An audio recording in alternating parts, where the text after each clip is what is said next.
lubbuun isaa keessaa baatee geeffattee gaddar bituuti manatti ta'eetiin itti taphatti jechuudha. Isa dhugaa isa bakka faayinaalii kan sammuun koo rukutamee an dhiira naaf ajajamuun barbaada naan jette. Maal jechuudha giiftii koo wal ajajaa jiraanna malee akka namni tokko ajajamaa ta'ee taa'uu danda'a. Adaraa eenyu wajjin akka haasaa jirtu beektaa ani Mansuurii miin jedheen jireenya sana keessa nama jiruudhaami. Namoo kincarraa wayii hin qabne bakka taayi kai jechaa nama ajajdu miti akkamiin akkas ta'uu danda'a. Maal taate lakkii dhiisii waan akkana sin nageessu. Egaa nan sodaadhan poolisiitti dawwala maka.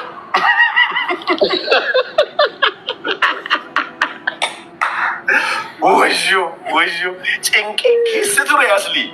Batalee gaaf tokko gaafati galteen tine jechaa turte sana. Gaaf san fuulli kee baay'ee yaaddaa ture bar. Maal goota gaa of shawwadaan jira dhaga. Fuula gurraachessinaan sitti waamama. Ammas dubbinnaa sirreeffadhee waa tokko godhutti homaa gochuu hin dandeenyeen ture.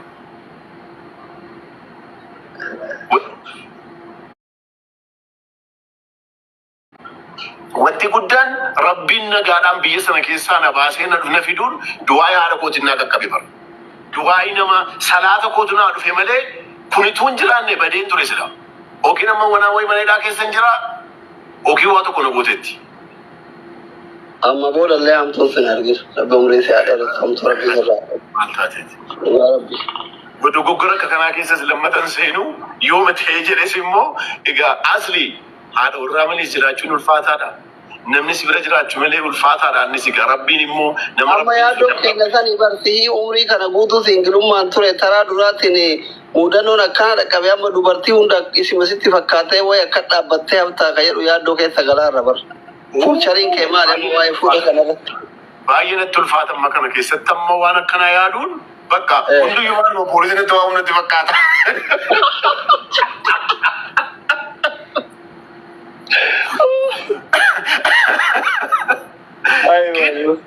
Ani gaafani achi waan hunda zizirreessee bakka smartwee dhufee diisii seenee jedhu gurbaa deelfeesii illee wajjin walii haasa'an ture.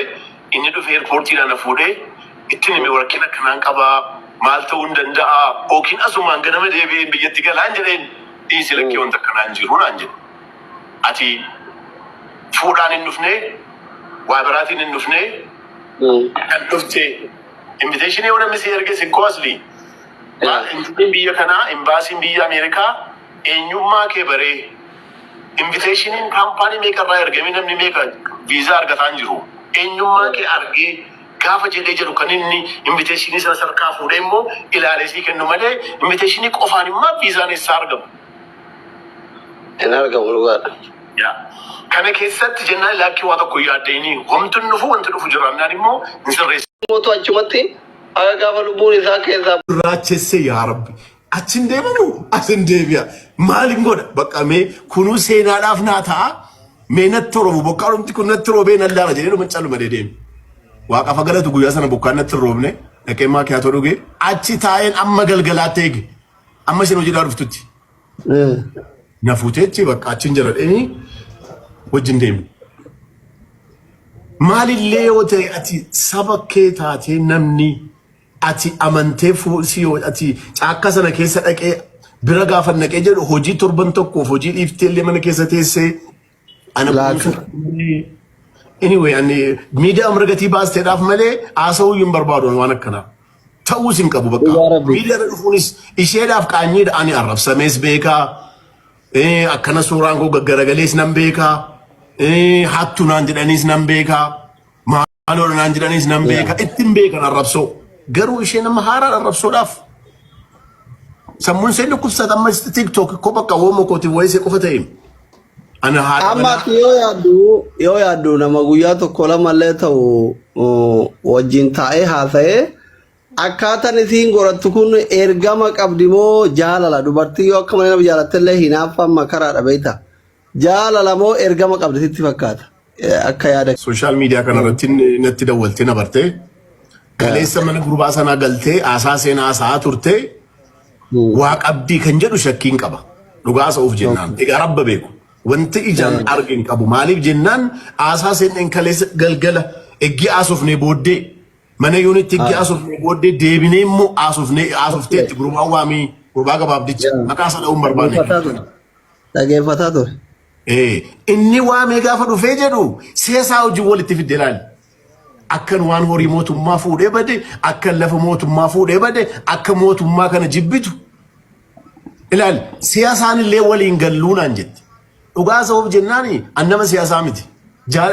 Intimis kabajeeruma kanan wajjin ta'aa ture ala sanas. Ala dhufte koo akka mootummaa kanaa homtuu akkan jirre biyyi kun akkana jijjiirameera mootummaan kun biyya kana jijjiireera naan jechaa turte akka sammuun keenya tokko ta'uudhaaf. Okay. Aleessa garuu dhuftee siyaasaan waliin galluu turre annama akkanaati annama akka sanaati jettee haasaa biraa immoo jiraa kennaa turte ajandaa taateef jiraafis. Ana baay'ee na gaddisiiste wallaahi. An dhiira maallee taanaan dhiirri intura malee borgaa irraanfatamee jedhu ani kottu natti yeroo jennaan dubaran namoon maaliif iyyuu iseedhaaf garuu sammuu dhiiraa keessa kana dhagahaa namni si bira dhaqu baay'ee sodaachisaadha. Dammoo lakkaaseen faranjii wayii qopheeffatteetti. Isaayyuu limimidii qabdi bar dhiira hiisisuu kanarratti kun olama isee jetti bara qammaa'idhaan baana jetti afaan baatee nama 1800 irratti. Ilaaligaa akkam nama ati sammuu qabdu nama biyya kee Eertiraas haa ta'u Itoophiyaas haa ta'u dawwaltee poolisiitti hiisiste amma waan akkuma na hidhaa jiru. Ani koo kanan nahee nama kana na godhee mana keessa taa'een qoy na eegaa jedheen poolisiitti dawwalee jette. Achi poolisiin gaafa dhufee jedhu na ajjeesuuf jedheen qabsiiseenii jette. Ilaal ijoollee miskiina waan beekne. Nama keenya abashaa wayii arganna jedhanii taasisuudhaaf dhaqu malee amma waa gochuu hin dandeessu Ameerikaa keessatti. Dhugaa. Axxee hiisifte akkanan godhee gaafa sheennaan jettu kanaan koo achi paralaazii na ta'een. Yaa Rabbi kan koo muburii laata dee maaltu natti dhufaa jiru. Achi guyyaa 3-4 hin turre daqiiqaa walakkaa qulfii koo fuutee deemte jettee poolisiin sitti waamaa naan jette. Yaa Allah bakka dubbiin baddeetti. Eessan gana maalan godha an nama meeqa Oromoo meeqatu na beeka nama meeqatu natti bilbila haasa'uu hin danda'u bilbila. Ana nama baay'een na gaafataa ture bar Minisoota haa dhufu. DC haa dhufu. Lakkoofsi isaan yookaan likkuma hin qaban likki hin qaban fuula keetirraa waan natti tolaan hin jirre nam tokko sitti himne galaas. Hoteela jiraa shopping. Malee asli bakka wanti kun ta'eera eggii ta'ee booddee maaliif akkas wal goona maaliif as dhuftee haakimii sarjaan ammoo ofiin jetti sarjaanii miti. Ani kun maaliif akka isheen mataasee guddistu na dhiba maal godhaaf sobni. Soba biyya namaan jirre kan iseen haasoftu. Gargaarte maal fayyadama miidiyaa kanarratti dhufanii akkana haati warraa kee baatee akkas na godhe sana dammoo koo wanti qabatamaa an godheen humtuu tokko hin jiru si miidheeraa jennaan nan miinee jette. Akkuma kanaaf tiiktokariidhaaf yuutiyuubiidhaaf maqaa baaste malee ana waan na miidhuun qabu. Isheedhaaf garuu maatiin seen laalu maal goota kana keessa maal si fayyadaan jedheen afaan Oromootiin galgala. Maal balleessinaan jetti. I think famous ta'us barbaadeetti natti fakkaata. Haasa'an beektu moo bar? I don't know wallahi. Walee maaloo raayidii na waamuu dandeessaa hin jedheen. Eessa barbaadanaan jedhe iddoo kana akkana lookeeshinii qofa naa erginaan jedhe. Ani isas hin beeku lammi namaa ordarii gochuu isaas hin beeku. Achi ordarii naa godhee silkii naa ergee an nama meeqan qarqaara biyya koo keessatti asitti. Nama meeqan eerpoortiidhaaf hidhaa jiran namni unkaanni.